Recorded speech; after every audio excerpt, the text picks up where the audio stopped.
మీతో ప్రత్యేకమైన మీటింగ్ ఉంది ఈరోజు మంత్రి గారికి. అక్కడ చర్చించి ఒక నిర్ణయం తీసుకుంటే మంచిది. Okay sir.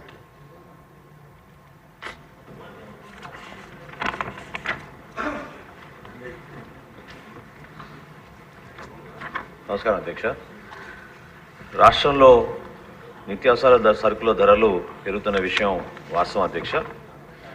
అయితే మా సివిల్ సప్లైస్ డిపార్ట్మెంట్ నుంచి ప్రతిరోజు ఒక డైలీ ట్రెండ్ మేము ఫాలో అవుతాం అధ్యక్ష. ఏ విధంగా సరుకుల ధరలు మేము పర్యవేక్షించి అనేక ప్రాంతాల్లో ధరలు ఏ విధంగా ఉన్నాయో దానిపైన స్పష్టమైన అవగాహన వచ్చే విధంగా మేము 18 సరుకులని ప్రతిరోజు కూడా 77 రెవెన్యూ డివిజన్ నుంచి ప్రతి రెవెన్యూ డివిజన్లో ఆ మండల హెడ్ క్వార్టర్ నుంచి దాదాపు 154 సెంటర్ల నుంచి మేము ఈ సమాచారం సేకరిస్తూనే ఉంటాం అధ్యక్ష.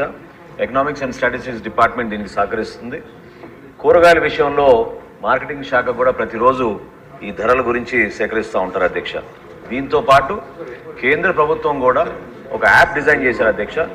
అది మన రాష్ట్రంలో 5 ప్రాంతాల్లో విజయవాడ, విశాఖపట్నం, తిరుపతి, కర్నూలు, జమ్మలమడుగు ఈ 5 ప్రాంతాల్లో కూడా ఈ యాప్ ఉపయోగించి సమాచారాన్ని ప్రతిరోజు కూడా కేంద్ర ప్రభుత్వం ఏర్పాటు చేసిన పోర్టల్లో అప్లోడ్ చేస్తూ ఉంటాం అధ్యక్ష.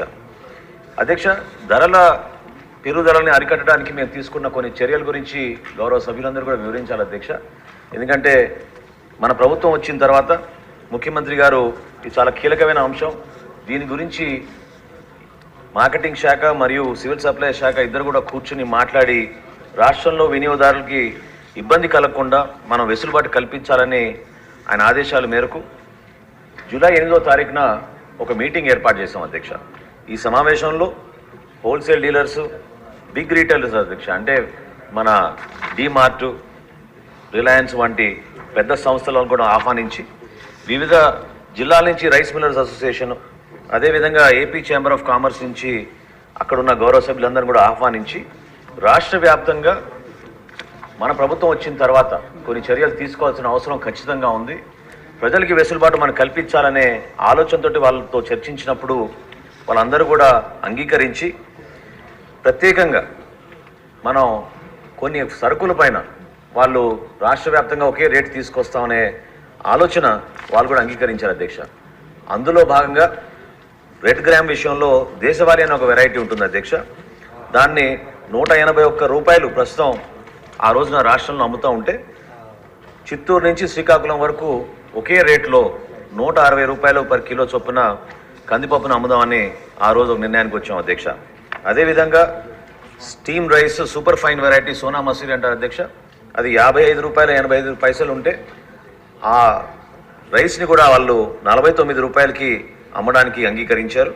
రా రైస్ ఎక్కువగా మన రాష్ట్రంలో వాడేది రా రైస్ అధ్యక్ష. అది కూడా 52 రూపాయల 40 పైసలు ఉంటే సూపర్ ఫైన్ వెరైటీ దాన్ని 48 రూపాయలకే వాళ్ళు విక్రయించడానికి ముందుకు వచ్చారు అధ్యక్ష. తదనంతరం 11 జూలై నుంచి రాష్ట్ర వ్యాప్తంగా 153 స్పెషల్ కౌంటర్స్ ఏర్పాటు చేసాం అధ్యక్ష. అందులో 86 రైతు బజార్లో ఉన్నాయి, 707 మండల హెడ్ క్వార్టర్స్లో ఉన్నాయి, 308 వివిధ మున్సిపాలిటీలు ఏర్పాటు చేసాం. అదేవిధంగా హోల్సేలర్స్ వాళ్ళ షాపుల ముందు కూడా వాళ్ళు ముందుకు వచ్చి 718 ప్రత్యేక దుకాణాలు ఏర్పాటు చేసి రాష్ట్ర వ్యాప్తంగా ఒక మంచి నిర్ణయం తీసుకుని ప్రజలకి అందుబాటులో ఉండడానికి మా వంతు మేము ప్రయత్నం చేస్తున్నాం అధ్యక్ష. తప్పకుండా కేంద్ర ప్రభుత్వం కూడా ఒక కొత్త చట్టం తీసుకొచ్చి హోల్సేలర్ల దగ్గర 200 మెట్రిక్ టన్నుల కన్నా ఎక్కువగా వీళ్ళు స్టాక్ చేయకూడదని, అదేవిధంగా రీటైలర్స్ కూడా 5 మెట్రిక్ టన్నుల కన్నా ఎక్కువగా స్టాక్ చేయకూడదని, ఈ బ్లాక్ మార్కెటింగ్ కావాలని ప్రైస్ కమోడిటీస్ వాళ్ళ చేతిలో పెట్టుకుని హోర్డింగ్ చేయకూడదనే ఉద్దేశంతో కేంద్ర ప్రభుత్వం కూడా కొన్ని మంచి నిర్ణయాలు తీసుకుంది అధ్యక్ష, ఎసెన్షియల్ కమోడిటీస్ యాక్ట్ కింద.